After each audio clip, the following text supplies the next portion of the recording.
welcome back to Daleks Aren't Robots. I am Josh. I do not emit radiation of any kind, contagious or not, and I'm here with my friends. We have Zach. Hello. I do not have a fake beard. That is true. And we also have Kari. I don't have a beard at all. None of us have beards. I pluck. Well, that's on the internet now.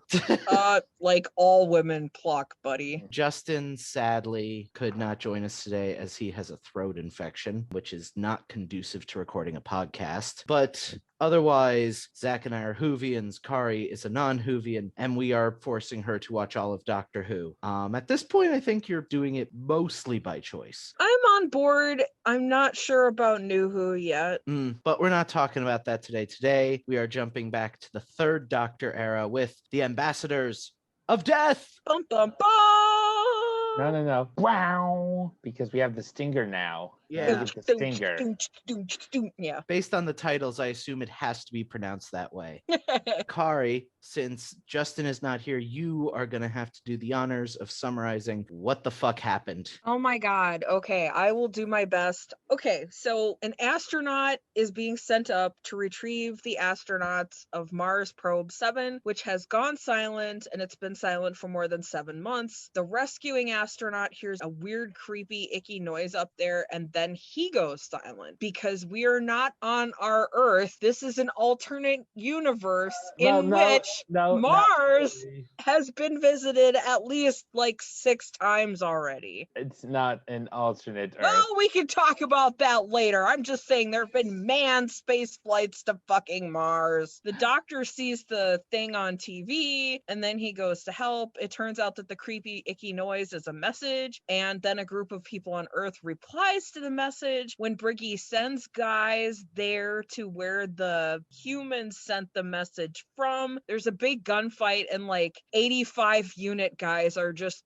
fucking shot and murdered. Like, some other stuff happens. Eventually we retrieve 3 guys from space that are dressed in like space suits, but like it turns out that they're radioactive aliens that can kill with a touch, and they're not the astronauts. The astronauts are being held hostage by aliens who want their ambassadors back. It turns out that a bunch of shitty humans kidnapped 3 ambassadors that are aliens and mind controlled them into committing crimes for them. The ringleader of the baddies is Carrington, who is a military bad guy who is basically like a xenophobe, and his second command guy, Regan, is a scary, competent asshole who's basically helping him out for the paycheck. Carrington wants to fake an alien attack so that Earth's governments all nuke the aliens, but the Doctor and Liz rescue the aliens, and then it ends, and for once it actually was that abrupt. It was very abrupt. It was just like, oh, it's over. You didn't like talk to the aliens at all. They were basically plot devices. I hope they got therapy afterwards. I'd be really mad at Earth. Yeah, we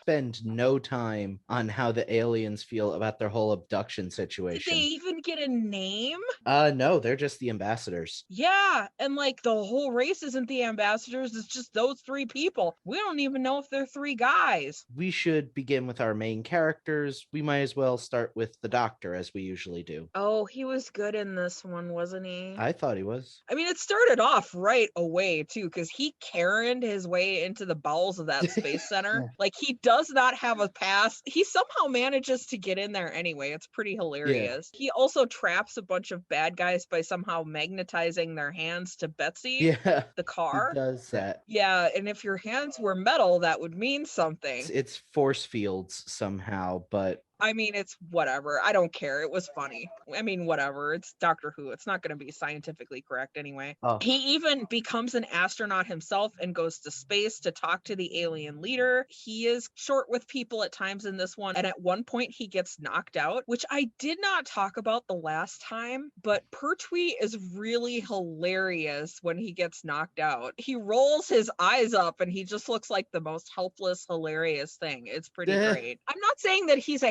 ham, but he kind of is, but I feel like the doctor is a ham too. Yeah, So it like fits. It it fits. fits really well, but it's also very funny. And he is very not immune to bad stuff happening to him. Like there is such a contrast between this guy and the Ninth Doctor. Yeah. The Ninth Doctor is plot immune to like every bad thing that would make him ever look undignified. And this doctor is hilariously undignified every time he gets knocked out. It's wonderful. Let's not even talk about the whole face that he made with the blue filter when he's going into space. Oh yeah, that was also very funny. I'm pretty sure they just like shoved a leaf blower in his face to get the lips. Oh, absolutely. That is 100%. If it's not an actual leaf blower, it's something very similar to that because you can tell. You can definitely tell. I don't think we've mentioned it before, but Pertwee gets knocked out a lot. He does. Yeah. I didn't really think about it before, but he made that expression again in this one, and I was like, oh yeah, I remember that expression. That's a great expression. I think that's an unfortunate side effect of being the action doctor is he also takes a lot of the hits as well. Yeah, but it's so nice because it defangs him. Every time he's pompous, you're like, well, he'll pay for this later, you know? He should be thankful that Unit didn't shoot him in the head this time. Oh my god, he should always be thankful. Like he Yeah. almost died in the very first time he met Unit. Yeah. They shot at him. Good I'm lord. pretty sure that's how his literal first episode, not his first serial, his first episode ends. Yes. With him getting shot in the head. But yeah, the doctor was great in this one. I like that he's not immune to bad things. I think it makes it better. We talked about him being undignified, and he was okay with a lot of undignified things. There's one thing that Pertwee hated that happened in this episode: nostril shots. He hated how his I can't really blame him for that. he compared looking down his nostrils to looking down a double-barrel shotgun. I mean, I, for one, think his nose is very distinctive. It's magnificent is what it is. He has a magnificent nose, but I can see that. Like, I could see where you wouldn't want to be like, you know, looking up that. Okay, so that's the doctor. We should talk about Liz Shaw. Oh, she was good in this one too, I thought. She does get kidnapped, but like this is one of the better kidnappings I've ever seen. Her reaction to people trying to kidnap her, she tries really hard to escape. Like she notices right off in the car. Oh yeah, she's super smart. Yeah. She figures out that they're chasing her, so she tries to escape. And then when they catch her, she struggles physically in their arms the whole time. And then when she finally does escape only to be recaptured, she keeps trying to escape. She is not giving even up. when not trying to escape, she still finds ways to get stuff out. Right, Yeah. exactly. And then when the doctor also gets caught, she helps him build a signal device to get help from Unit and a gadget for being able to actually talk to the kidnapped ambassadors. Yeah. And she is super spicy the whole time. The whole time. At one point, she sarcastically promises the bad guys not to hurt them, which really made me laugh. She takes no shit. Yeah. She's like if Barbara was given cocaine or something and just had like no inhibitions about telling people what she thought. Oh man, Barbara as Scarface. That is a movie I would watch. Yeah. Oh my God, she'd be terrifying. Absolutely terrifying. Britain, take Breaking Bad and do that with it. That would be so great. Oh my gosh. And she is a science teacher. No, She she's a history is. teacher. She's She a is history teacher. But she could use evil history or something. You know what? She gets Ian to make the stuff for her, but she knows how to sell it. Yeah. Yeah. And then the doctor is the distribution method. Oh God. And Susan is what's his face. Oh no. I would love Susan leaping around going, yeah, bitch. In that adorable British accent. Yeah, bitch. Magnets. I will bring it up because we did mention the whole chase and capture thing just briefly. During the car chase, that was not on actual roads because Carolyn John did not have a driver's license or know how to drive a car. Oh my God. Wow. It was sometimes a stunt guy driving. Well, yeah, because you could tell by the way that they shot it that they were going back and forth with her face. But the big thing to note is when filming this episode, Carolyn John was pregnant. She hadn't told anyone on set. And the bridge scene, that bridge was wet and damp. Yeah, and she was running across it in 2-inch heels. Yeah, and she almost slipped off it quite a few times. So did the people chasing her. So did the stunt guy who had to wear her outfit. Yeah. But you want to know what their protection was? They had someone ready to dive into the Thames if someone fell off the bridge. Just one dive. Oh, I thought you were going to say prayer because that seems pretty in line with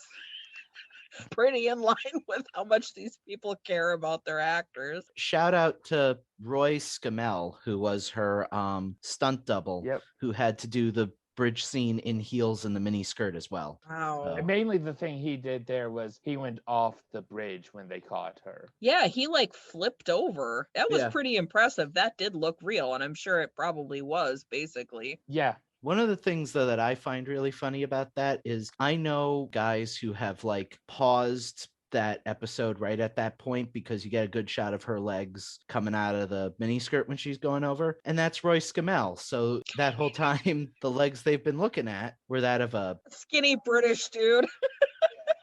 His probably best known stunt work came a year or two later when he was the stunt double for McDowell in Clockwork Orange. Oh, sure. Oh shit, he must have done a lot of stuff. McDowell gets the crap kicked out of him in that movie. Yeah. One thing we forgot about when we were talking about the Doctor, his ability to apparently make objects disappear. Oh my God. Yeah. Okay. So at one point, he sends himself and Liz both 15 seconds in the future. So they both blip out. And this happens like twice, I think, with each of them. Yeah. And then later on, he has a MacGuffin that he's trying to hide from the baddies and he blips it out. And he's not even near the console at that point. Yeah. He doesn't have any gadgets or anything. So what the fuck was with that? Like, seriously, does that ever come back? So Pertwee was partially hired because he had a bunch of skills, including sleight of hand and conjuring. The script wanted him to sleight of hand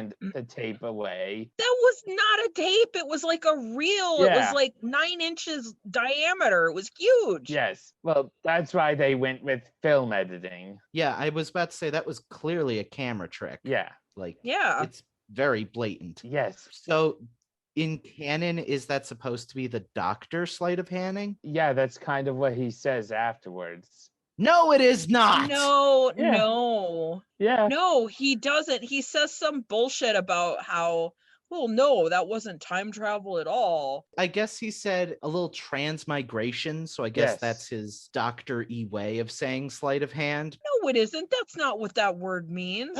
But yes, this Doctor has a pocket dimension, okay?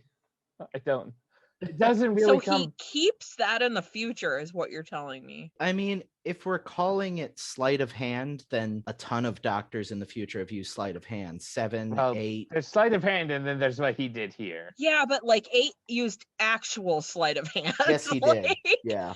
It was not magic. This is magic. And I am fine with that. Some of them are more psychic than the others. Yeah. So, okay, this one is magic. All right. The 8th Doctor can see the flow of time, so... No, that's the 9th Doctor. No. The 8th Doctor, remember, he could see people's future. Oh, yeah. That was totally fucked up. No, the 9th Doctor could feel the turn of the Earth, whatever that means. I don't know if that wasn't just bullshit. We aren't on 9 right now. Right, no.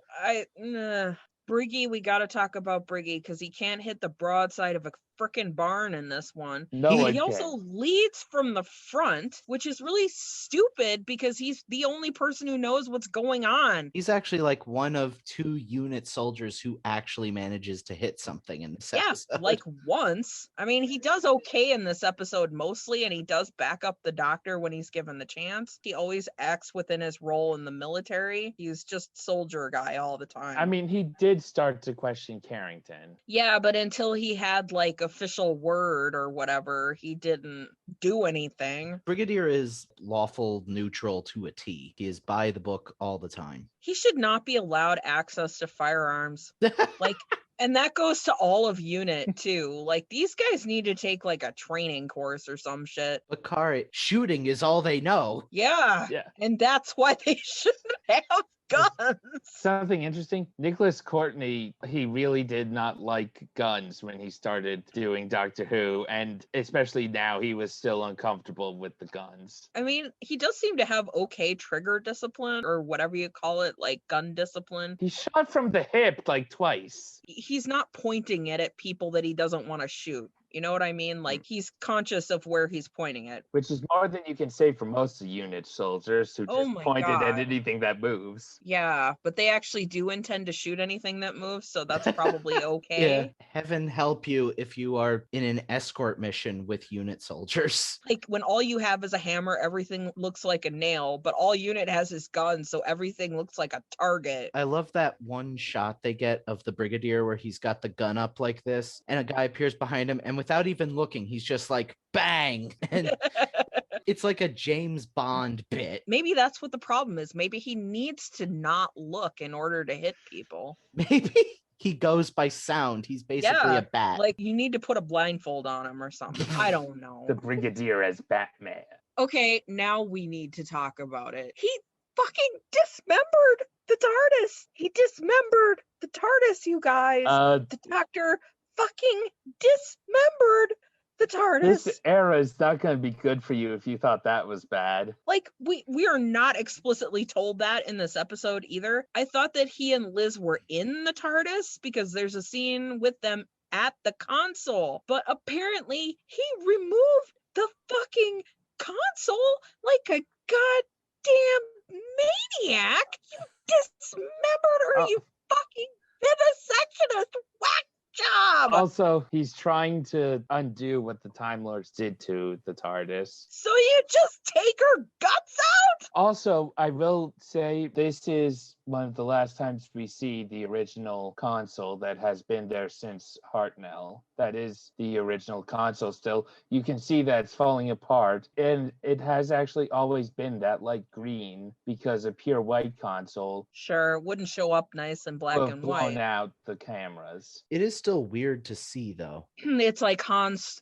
jacket in Empire Strikes Back. It was really brown, but because of the filters that they use, it looks blue. So if you get like a Han Solo doll, it's got a blue coat on. Nobody even knew it was brown until like years later. You'd think George would have overseen that a little bit. He cared a lot about those toys. Oh, he probably did, but it's correct. In universe, it's blue, Oh, I see. but like in reality, it was a brown coat. Anyway, oh my God, he dismembered Yes. the TARDIS. When do we find out that that's what he actually did? Next episode, I believe. I believe he's then dragged the console even further from the TARDIS. Like, is she gonna get therapy or a cookie or anything? Like a small child, something to eat, something yummy? They feed her a Gavroche. It's okay. Okay, all right. Oh, that poor thing. The TARDIS is in a state of disrepair for the next couple seasons. That's not disrepair. That's her guts hanging out. They actually feed her Carrington. Oh. so- I think he would give you indigestion. Not as much as the slime master. So the last character I feel we want to talk about is Bessie, who had the Oh. absolutely hilarious shot now of driving up the unit soldiers with their guns poking out of the side. Yeah, she's super small. Like, you can't really tell it so much when it's the Doctor and Liz in there, but when there's a whole bunch of soldiers, like, they barely fit in there. And then their guns are, like, enormous, and so they look even bigger in this tiny little car.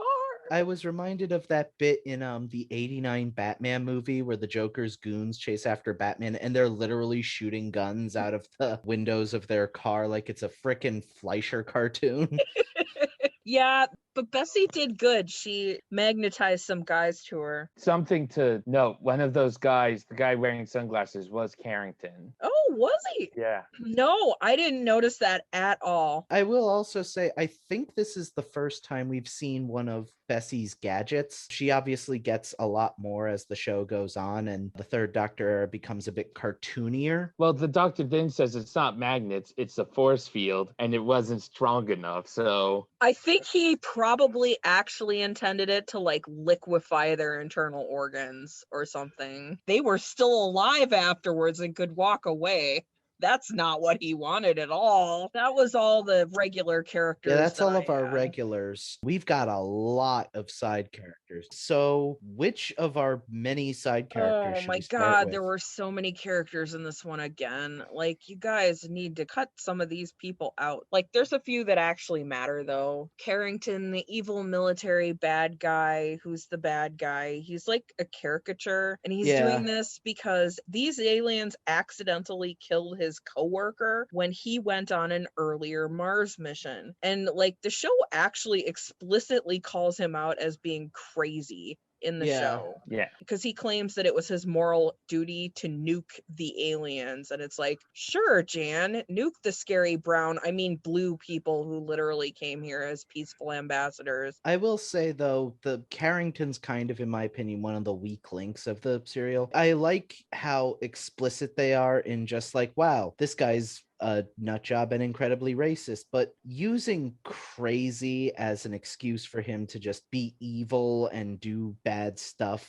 it's weak. It's very weak. Yeah, it's more like he's a xenophobe. Yeah. And I feel like we could have made that more about ideology and just like keeping the borders safe at all costs. Or even just emphasize how horrible it was to see his friend die and how it screwed him up, and like he never sought therapy because toxic masculinity encourages men to not do that. Also, especially British. Most military services actually discourage you from seeking mental health because a mental health professional might have to advise you to step away from your position if you are clearly compromised. But instead, it's a whole like, ooh, look at me, I'm so insane. And that's always weak sauce. Yeah. But we do have his dragon, his second in command, Regan. his guy that actually does all the things. Yes. Yeah. And he was actually genuinely kind of scary. It kind of creeps up on you. You don't notice it at first, but he absolutely does not care about the aliens, but he also absolutely does not care about humans. No. Like, and not in a spiteful, I'll kill you kind of way, in an I don't really care if I'll kill you kind of way. In a detached sociopathic kind of way. Yeah, Like, he does not care. Anyone who works with him, nope. I am absolutely certain he was planning to screw Carrington over and use the ambassadors to commit robberies. I mean, they basically say it outright several times. But you knew it way before that, even. He's not even ruffled when he gets caught at the end. No, he immediately is like, hey, here's an idea to help you with Carrington. Will that help me? Yeah. I'm honestly disappointed that we don't see Regan again. I could see a lot of potential with him as an ongoing secondary antagonist in stories. Yeah, he would have been great. And he's very competent, too. He builds a bomb. He sabotages some of the stuff in the quarantine area where the doctor is to poison He him. sneaks into space control twice. Yes, which is secured. There are lots of dudes with guns around there. Yeah. He does a lot of stuff. He sneaks a radioactive isotope into a guy's jail cell. Actually, that was Carrington. Oh, that was Carrington, right. Okay, how did he do that? Because he was not wearing any protective gear. He had like a special covering that I'm assuming was lead lined or something. Yeah, but then he took the cover off. Like, that would have irradiated him too. I don't know. The subtext of this episode is going to be Doctor Who does not understand how radiation works. Well, to be fair, though, I noticed on the second watch through that the mistakes with radiation aren't mistakes. They're Carrington lying his fucking ass off.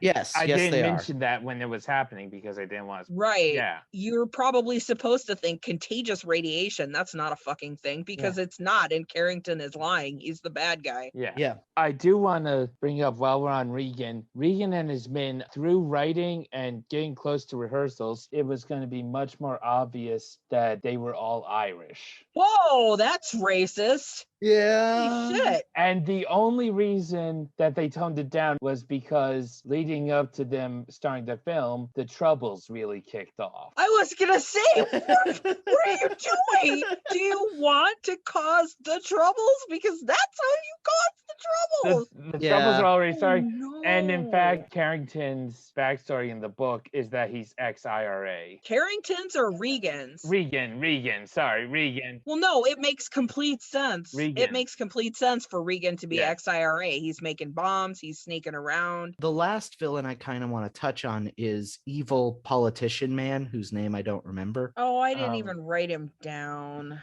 James Quinlan. James Quinlan. He's basically bankrolling Carrington. I don't want to mention him because he's like interesting or important, because he's not really either of those things. Let's talk about his actor. We've seen his actor before when he got shoveled by the first Doctor. Oh, that guy.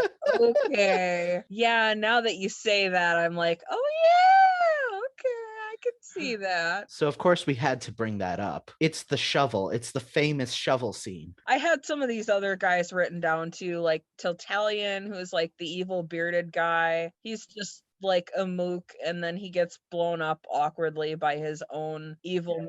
Italian of the nationality of France, Belgium, Eastern Europe, wherever. He's a rotten foreigner, okay? That's all that matters, right? He had a better French accent than anyone in Reign of Terror.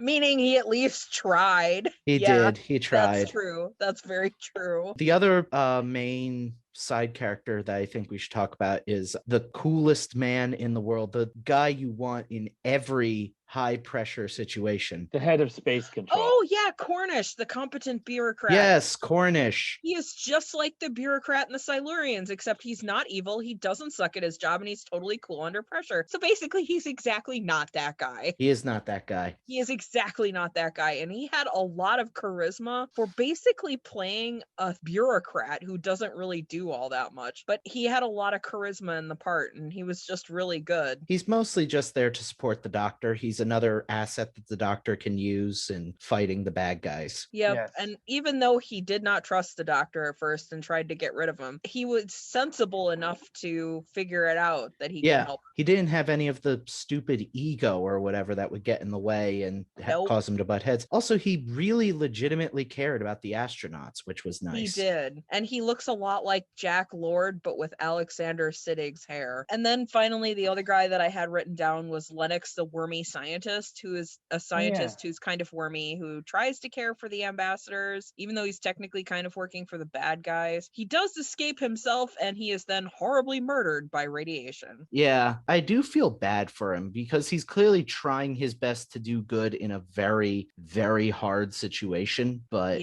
he's also a coward and, as you said, kind of wormy. Should we mention the alien space captain? Well, and that was my next one. Like, the ambassadors themselves are not characters, and neither is the alien captain. They are plot devices. That is all that they are. Almost the entire time they're under mind control. The thing is that bothered me about this a little bit is that they don't talk about how traumatic it's been for them to be forced to murder people. There is so little resolution after this show. It is super abrupt. It is so abrupt. At least the Silurians got blown up. Also, the Silurians had characters. They had personalities that you could tell one from another. Yeah, this is like watching the Avengers. You're like, Hawkeye has been mind controlled for the entire movie.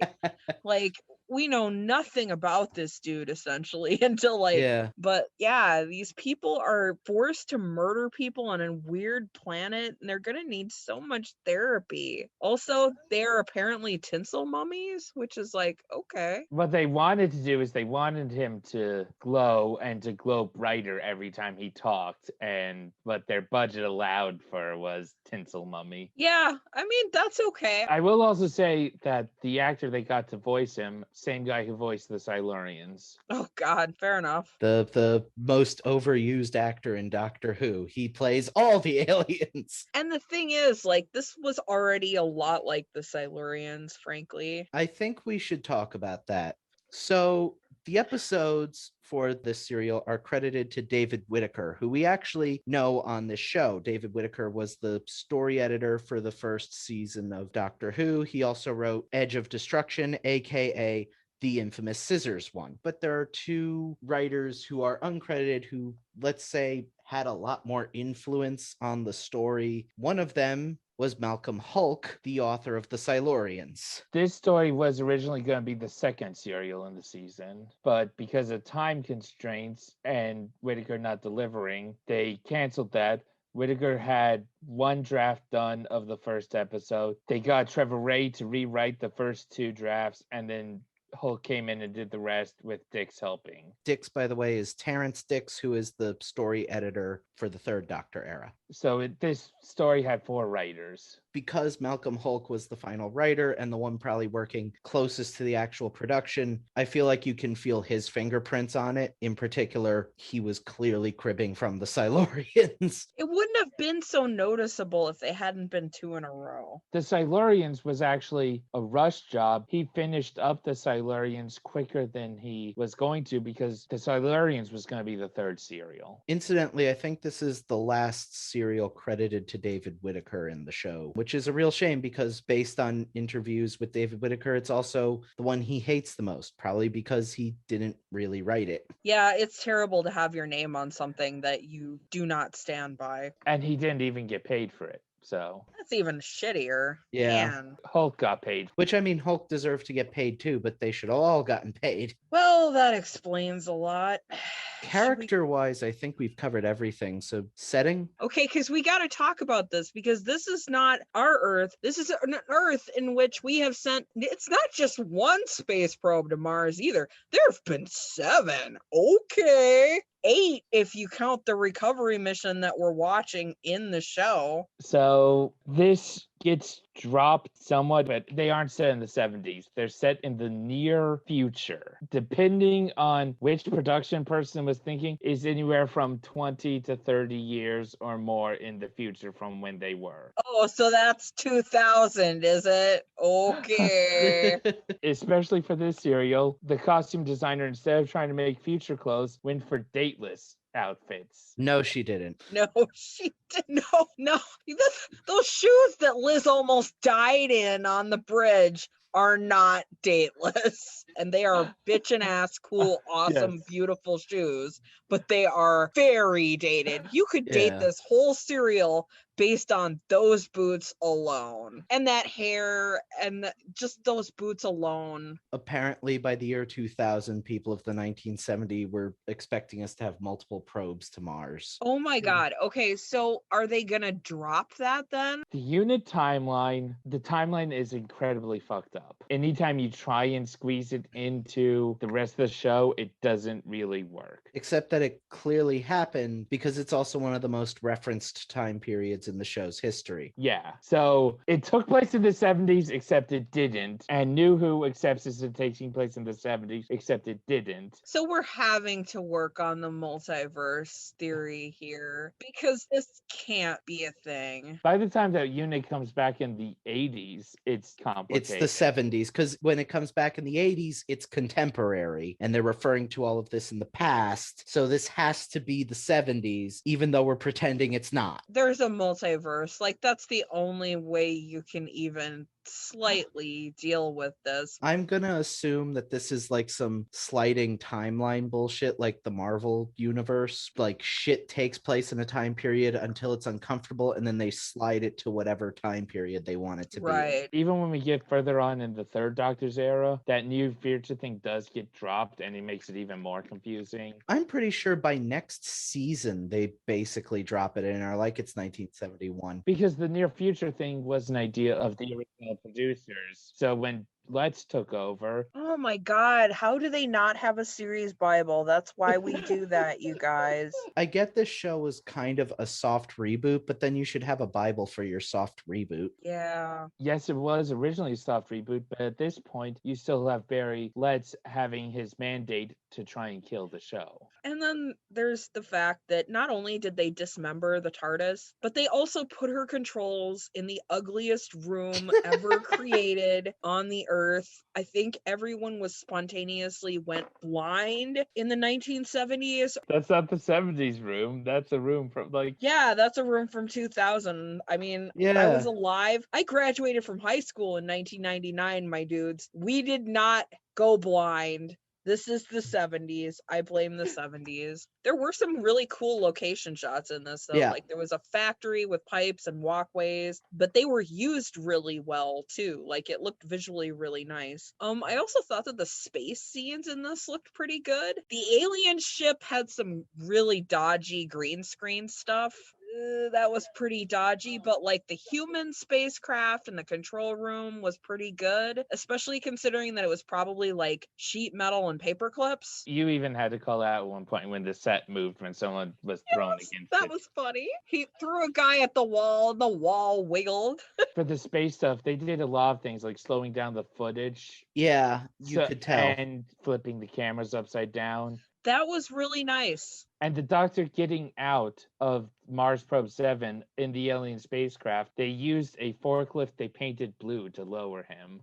Oh my gosh. I thought the human space environments were pretty good. It was just the alien one that was sort of dodgy. And even then, the alien spaceship itself looked okay. It just wasn't composited in all that well. Yeah. But there was also a really good scene in the alien environment where the astronauts are watching an alien TV show. All that you see is like blobs of light, but the astronauts see a football game going on and they react to it like it's a football game. And it was very satisfyingly creepy. It was that nice emotion where it's like kind of creepy, but also kind of funny, and you're not sure whether to be skeeved out or chuckling. And you do kind of both. Yeah. I thought that was really good. So, I mean, there are some dodgy effects, but they're better than they should be for the budget that they probably had. One thing I would like to ask about, though, is that tunnel. Do you know what that tunnel was made of, Zach? You mean the alien ship? Yeah, when the Doctor first arrives and comes out. It actually looked quite a bit like plaster, but I think I actually called it paper mache, and that wasn't it. It was cast in translucent pink fiberglass and dressed with latex wisps from a cobweb gun to make it look misty. It didn't look misty. It did look weird and alien. Like, I actually liked the look of it. It was 12 to 14 inches wide at the mouth. They clearly inserted John Pertwee into the shot. He was not actually there. So they have a bit where it's like, come, Doctor.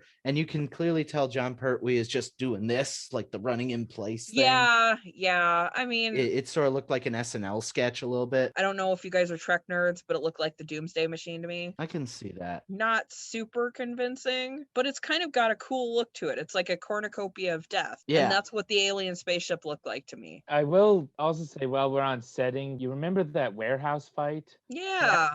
That's one of the most fondly remembered action sequences from this era. Oh, God. That is sad. I think I've got a bottle of vodka in the kitchen. Give me a minute. I know for a fact there are better fight scenes than that. Oh, thank God. Okay. That was tragic.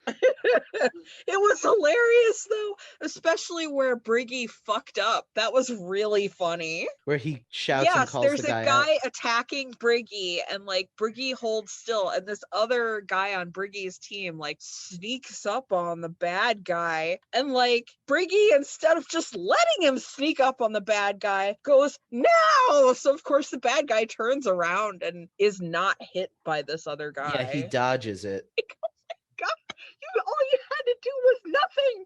You literally didn't have to do anything. And everything up to then was basically a slap fight. Oh my God. The unit soldiers looked so pathetic. They really did. Oh, that was sad. That was very sad. I know for a fact there are better fight scenes. I have seen them. Thank God.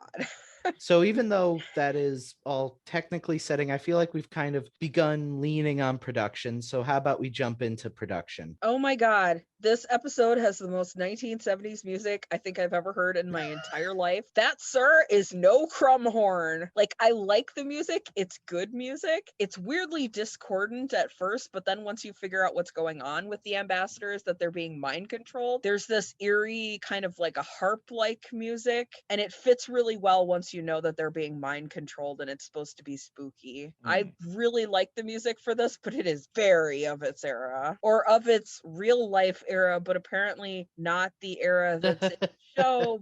For all the future, let's just assume it's the 1970s in an alternate world than ours. Honestly, this being a different Earth than ours is just going to make a lot of things make so much more sense in the future. So it's probably best we just assume that. Yeah, let's just go with that. The guy who did the music is probably the most prolific music guy associated with Doctor Who ever, Dudley Simpson. Who we've actually heard before in a couple of episodes. He did the music for Planet of the Giants, which I think was his introduction to the show. And he did the music for, did he do the music for Spearhead from Space? Or was that somebody else? I'm pretty sure he did. He did. He did the music from Spearhead from Space. I have it up now. And yeah, he would do like, what, 114 episodes? Oh my gosh. Yeah. Incidental music, which is what Doctor Who did at this point, not like full compositions. Yeah. Right. Yeah. So it was like, I think a total of 27 minutes for all 7 episodes of music. Yeah, but that's all you need. Yep. And it's interesting. Sometimes he's very subtle and sometimes it's very obvious what he's doing with the music. Sometimes he's very subtle and sometimes it's this. Yeah, this was very unsubtle, but it worked. Yeah. I liked it. It was very 70s. So wow, it was 70s. Which, since the composition happened right at the end of the 60s, beginning of the 70s, that's pretty impressive. Like Yeah. the 70s had just started. The sound of the decade. He introduced the 70s to England, you could say. Oh no, that poor country. Oh. Okay, next question. And we might have addressed this before. I just can't remember, and I'm a ditzy, so I don't know. But like, is UNIT based on a real thing? Because they don't seem like it. I don't think so. No, they're lightly based on various other organizations and other British sci-fi shows that came before. But they're not, like, because I don't think the UN has like a standing, No, like they always no, get their no, people no, from no, the no. countries. Yeah, okay, No, that's there's what a I thought. reason that when New Who came out, they were no longer allowed to call them the United Nations Intelligence Task Force. Yeah, that was probably a good move because, oh my God, I would doubt the UN's competence if that's how they shoot. UNIT is basically a way of having a military organization working with the Doctor without it being an explicitly British organization. So Yeah, almost every time we see an actual British official, they're either corrupt or an idiot. Well, the space guy wasn't. An actual British politician or military figure. That's true. yeah, the show is extremely anti-authority and anti-like military, at least in this era. That brings me to my next point, which is like, UNIT shoots fucking everything, but they also get shot fucking all the time. Like, how many UNIT guys die in this one? Is somebody counting? I haven't found a full one, but I did find one for this 6 in this serial. Only 6?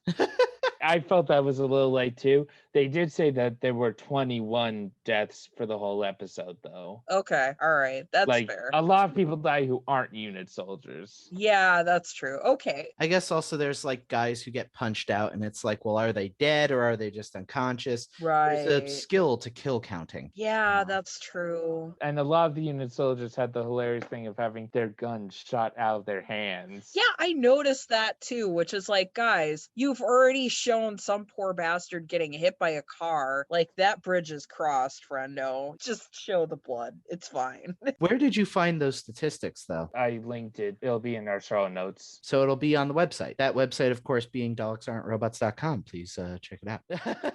All my sources are there for you to Yep. check and Great. verify. The only other thing I think we want to talk about then is the extensive injuries. Oh no, not again. Did they Oh, train yes. other actors again? No, they're stunt I know. people. Oh, okay. Well, that's all right then. They're fine.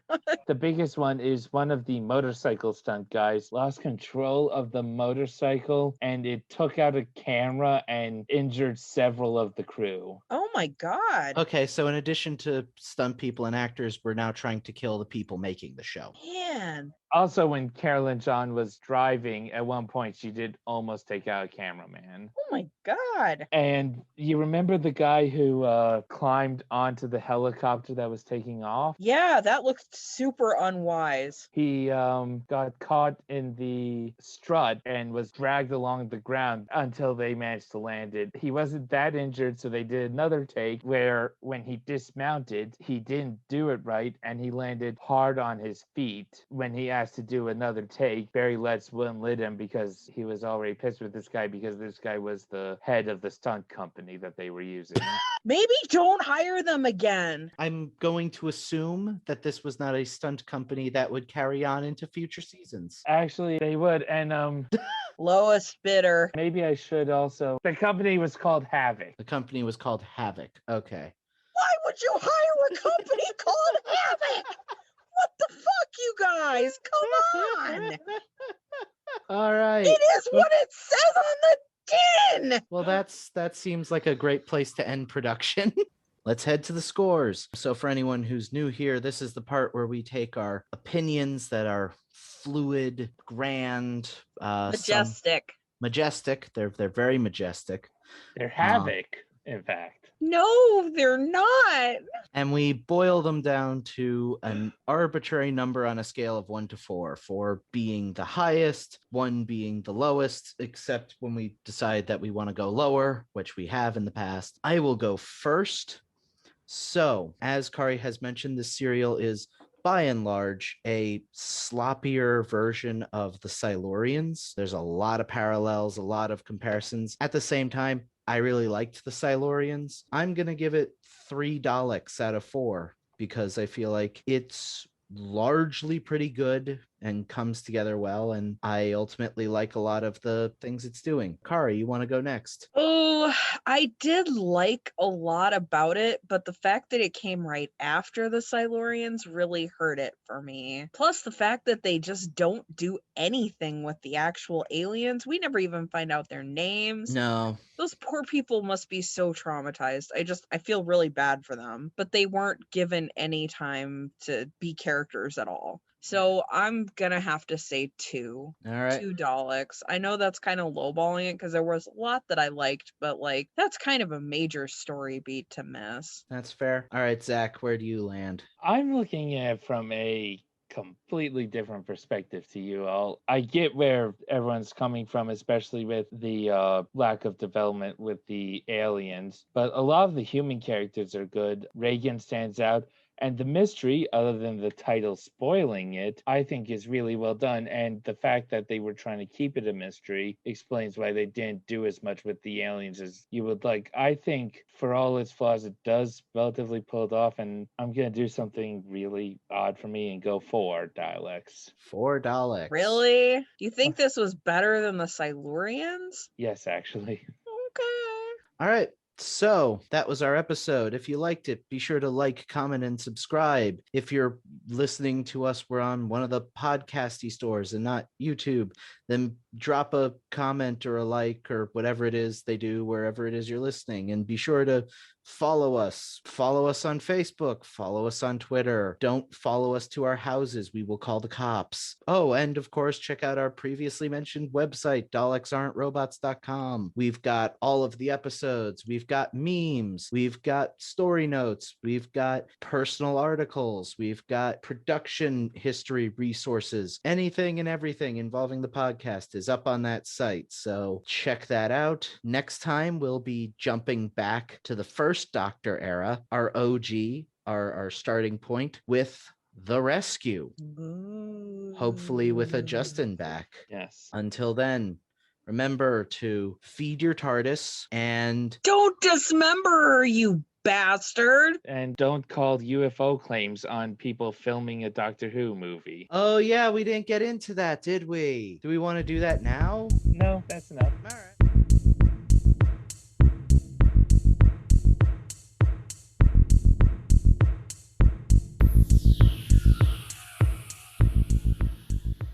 Hello, Van Leyden. What is the capital of Australia? We are not cleared for re-entry.